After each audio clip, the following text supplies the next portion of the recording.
के यहाँ पहुंचे और उनसे कहा, हे आदिशेष, मैं यज्ञ करने हेतु इस सृष्टि में एक ऐसा स्थान ढूंढ रहा हूं जो दिव्यता और पवित्रता की दृष्टि से सर्वोत्तम हो। क्या आप मुझे ऐसा कोई उपयुक्त स्थान बता सकते हैं जो सभी तीर्थों में सर्वश्रेष्ठ हो? जगत रचयिता को मेरा प्रणाम। भगवान, मैं धन्य हूं कि आपने मुझे इस योग्य समझा। क्यों ना आप स्वयं ही सभी पवित्र स्थानों का मूल्यांकन करें। ऐसा कीजिए, आप तुला के एक पलड़े पर सप्तपुरियों को रखिए और दूसरे पलड़े पर भगवान विष्णु के स्थायी निवास प्रयाग को रखिए, जिसका भार सबसे अधिक आए। मेरे विचार में वही सर्वश्रेष्ठ तीर्थ होगा।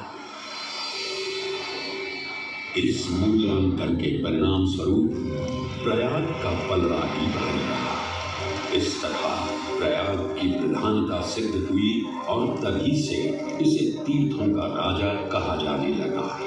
आज भी ऐसी मान्यता है कि भगवान ब्रह्मा ने गंगा नदी के पश्चिमी तट पर 10 अश्वमेध यज्ञ संपन्न किए थे। आज उस स्थान को हम दशाश्वमेध घाट के नाम से जानते हैं। भगवान ब्रह्मा के अलावा इंद्रदेव, वरुण देव एवं सोमदेव ने भी प्रयाग क्षेत्र में ही भगवान विष्णु की आराधना करने हेतु यज्ञ किए थे, जिससे उन्हें भी श्री हरि का आशीर्वाद प्राप्त हुआ।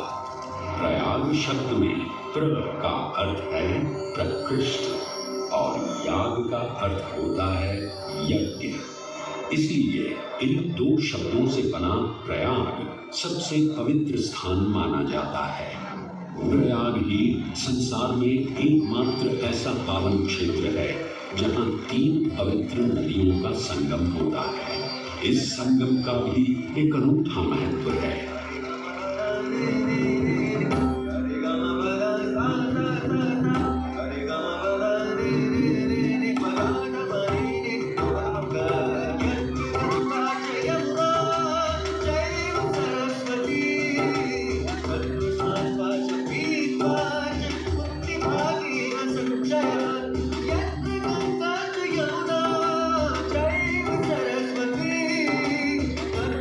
और सरस्वती जैसी 3 सबसे पवित्र और पूजनीय नदियों का दिव्य संगम होता है। इन नदियों के संगम में स्नान करने एवं संगम का जल ग्रहण करने से मनुष्य मुक्ति का अधिकारी बन जाता है और इसमें किंचित भी संदेह नहीं है। ब्रह्म पुराण में ब्रह्मा जी भी कहते हैं कि प्रयाग में सरस्वती जी अदृश्य रूप में आकर गंगा जी से मिलती हैं। इसलिए इस क्षेत्र को सरस्वती तीर्थ संगम भी कहा गया है। सरस्वती नदी के अदृश्य रूप से मिलने के पीछे भी एक पौराणिक कथा सुनने को मिलती है। ऐसा माना जाता है कि बद्रीनाथ क्षेत्र